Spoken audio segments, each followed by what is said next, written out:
என்னவளே அடி என்னவளே எந்தன் இதயத்தை தொலைத்து விட்டே.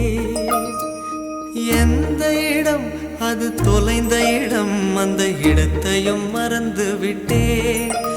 உந்தன் கால் கொலுசில் அது தொலைந்ததென்று உந்தன் காலடி தேடி வந்தேன்.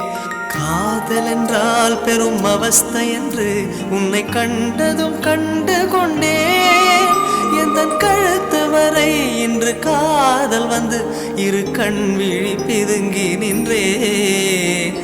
என்னவளே அடி என்னவளே எந்தன் இதயத்தை தொலைத்து விட்டே.